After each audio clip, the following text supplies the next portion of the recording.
Hey everybody, and welcome back to Cityscape Brewing. I'm Dennis, and today we're brewing a beer so good that it's scary. We're going to be brewing a beer I like to call Haunted House Pumpkin Ale. And this was inspired by a few different recipes I found online, including one from Trent from the BruSho, who also had this awesome shirt on his website. So I will put a link down in the description below. You can go ahead, you can check this out. This is a sweet t-shirt. Thanks Trent, and thanks to the BruSho. Cheers.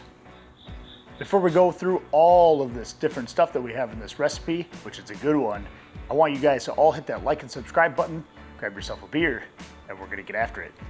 Also, if you want to support the channel, you can always buy me a beer. Hit the link up here or in the video description below. How is it, Jen? Tell us. It's beautiful.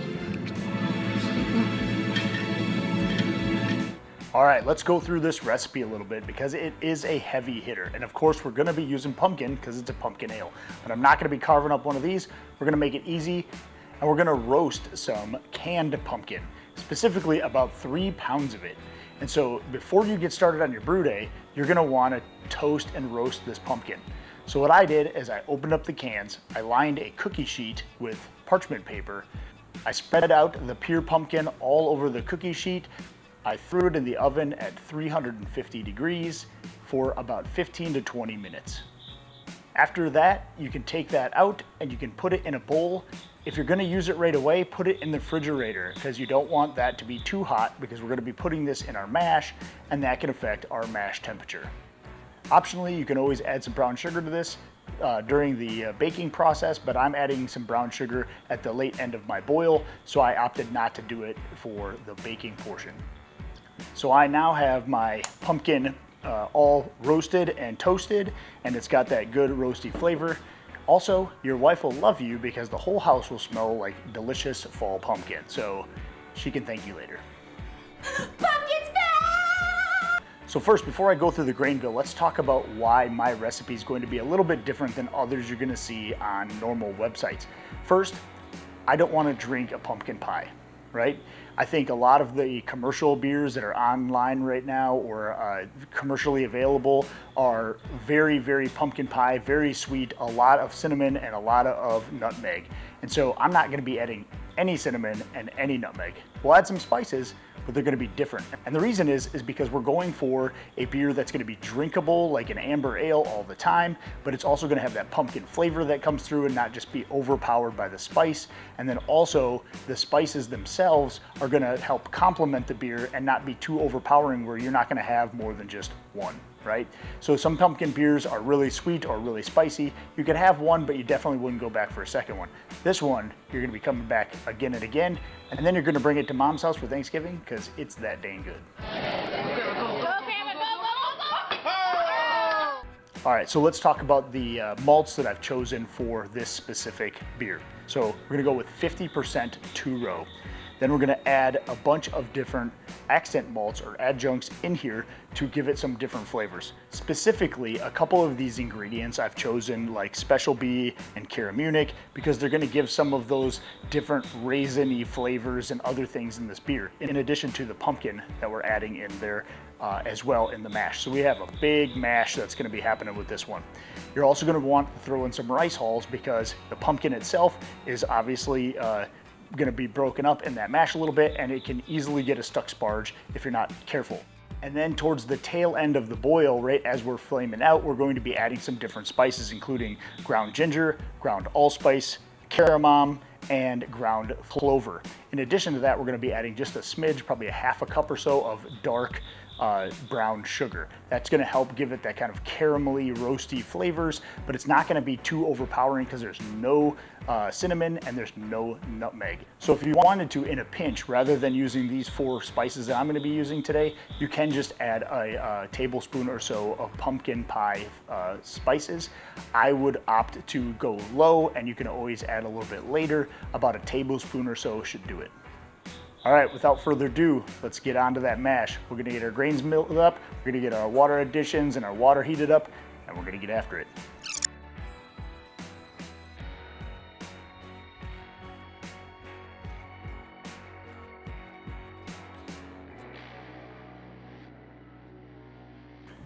that pumpkin going on in. I'm gonna put in a little bit at a time and then stir it. Make sure it gets good and mixed in. Do the same thing. Again, you don't want this super hot. You want to make sure that it has time to cool off. It doesn't have to be cold, but I put it in the refrigerator a little bit just to make sure that it's not, you know, still 300 something degrees from the oven going in your mash, because then you'll have a really high mash and it's going to be difficult to lower it down. If you do go a little bit over, you can add an ice cube or two. So if your pumpkin is a little warm and you found out, uh-oh, I actually have an issue with it being a little high, add a few ice cubes in there and start stirring them around. Leave the lid off, stir it around. That'll all help take some of the heat out, and without adding a bunch of water. Been shooting for about 153.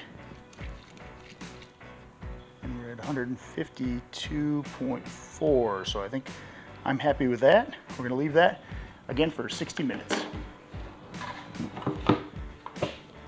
All right, while our mash is doing its thing, we're gonna go ahead and get our hops and our spice additions ready. So we're gonna only use a little bit over a half of an ounce of Magnum, and so that's gonna be pretty easy. We're gonna go ahead and get that done. And the spices going in this being ground ginger, ground allspice, ground cloves, and ground cardamom. All right, our mash is almost done here. We're gonna go ahead and start our Vorloff process. I'm gonna use my recirculation tool here that helps recirculate those grains, but we're gonna again do it real slow so we don't get a stuck sparge with all that pumpkin in there.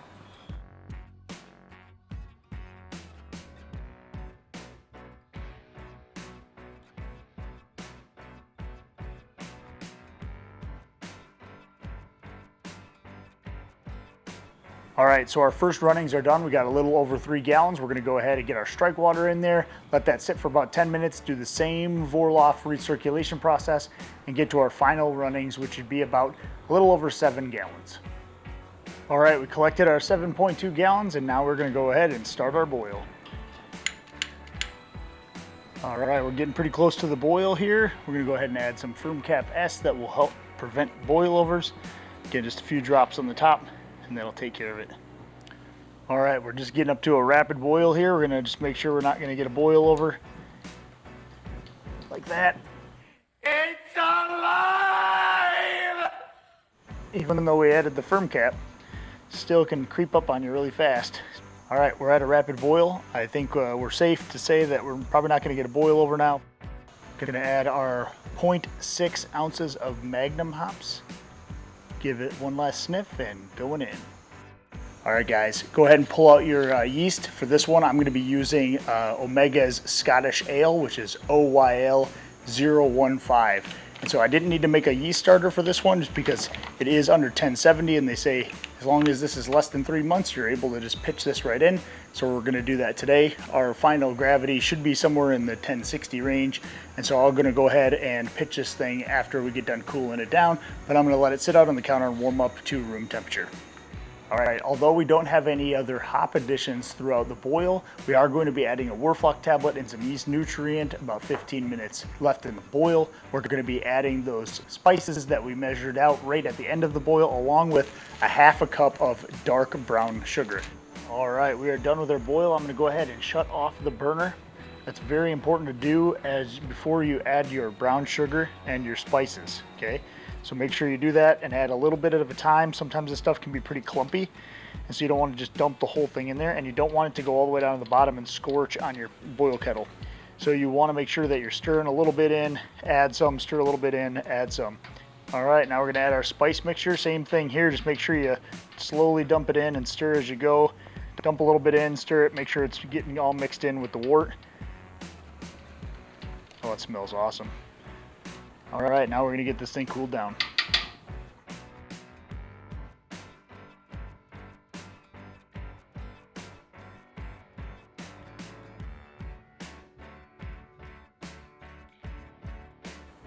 All right, that's the brew day portion of it. I'm gonna go ahead and take a quick gravity reading. Once this thing cools down, we're gonna go ahead and pitch our yeast, and then we're gonna let fermentation completely finish. I'll probably let it condition for another week, about room temperature-ish, and then I'm gonna cold crash and I'm gonna keg this beer. Then we're gonna try it out and see how it turns out. All right, the day is finally here. Our beer is completely done and carved up. We're ready to pour a glass. I'm gonna go ahead and give you my honest to God review of the first time I'm gonna try this, what I like, what I don't like, or maybe it's awesome, maybe it's terrible. We're gonna find out right now.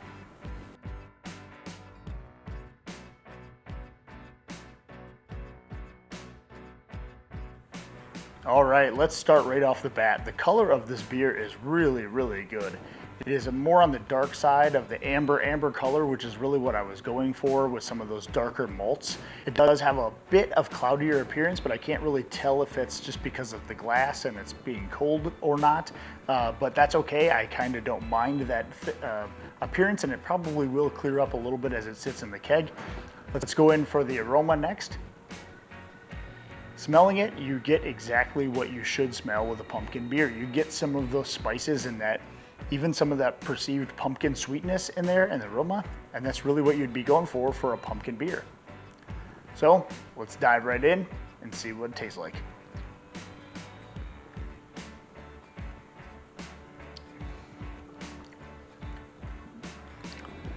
The first thing that I pick out is the spice, of course, and because I was trying to think if that was going to be too overpowering or not. And this is exactly the amount and the right ingredients of spice that I wanted. It's not too overpowering, yet it's there still, right? So you're not going to get sick of it after having, one or two beers. The flavors there, I do get some pumpkin, not very much, a little bit in the background. One thing I noticed right at the finish part of it is it's a little bit drier than I really wish I would have been. That Scottish ale yeast that I used to ferment really kicked butt. It was down to 1.009 in 2 days. And so I brewed this on a Friday, and I think I pitched my yeast at probably 6 or 8 p.m. By Monday at 8 a.m., it was done. And so about 48 hours or a little bit after, this thing was completely done. And it got down to 1.009, which is a little drier than I wanted it to get. I was kind of hoping there would be some residual sugars left in there to give it a little bit more of that mouthfeel and a little bit more of that sweetness without being too overly sweet. And so when I taste this, I really kind of want it to be a little thicker and a little bit more of that sweetness in there because it is fairly dry, but it's a good beer. One thing to do to change that, and what I would do, and I'll put this in the video description along with the recipe as well, is I would actually raise the mash temperature of this beer. I think we mashed at 153 for this beer. If you raise that mash temperature up to say 156 or even 158, you're going to reduce the amount of fermentable sugars that are in here. Even with this exact same yeast, it will leave a little bit of that sweetness left over, and it won't be able to ferment some of those more complex sugars, and therefore you'll get a little bit more of that mouthfeel and a little bit more of that sweetness. But the flavor-wise, it's all there. We got the roastiness, we got the pumpkins, and we got that spice on the back end, right? You want that pumpkin spice in there, but you just don't want it to be overly cinnamon and overly nutmeg. And those are the two things that we didn't use in this beer. This beer is going to be one that I could have several of and not get sick of because it isn't overly sweet. Even though I would make it a little bit sweeter, it is one of those ones that it's not a dessert beer. It's not all of that nutmeg and that cinnamon and the sweetness, and you're like, oh my God, I'm going to get gut rot after having like one beer, right? So this is a really delicious beer. Overall, the flavors are there. I think the malt combination is spot on. I think the spices and the amount of pumpkin that's in there is also spot on. So I think I kind of nailed it as far as the amber ale flavor, but yet getting that pumpkin and those spices in there, okay? So again, I'm being overly critical probably of my own beer, and I think a lot of my friends and family, as I hand this beer to them, they're gonna say, wow, this is a good beer. I probably don't like very many pumpkin beers, but I'd drink this one all day long. So everybody, this is a great fall beer. This is one that you want to brew before Halloween gets around, which you still have some time to do, and you also have time to brew it before you go to Meemaw's house for Thanksgiving, which she's gonna like it too. Hit that like and subscribe button, and also, if you think this video is helpful, you can consider buying me a beer. Link is in the video description below. Happy brewing, and cheers.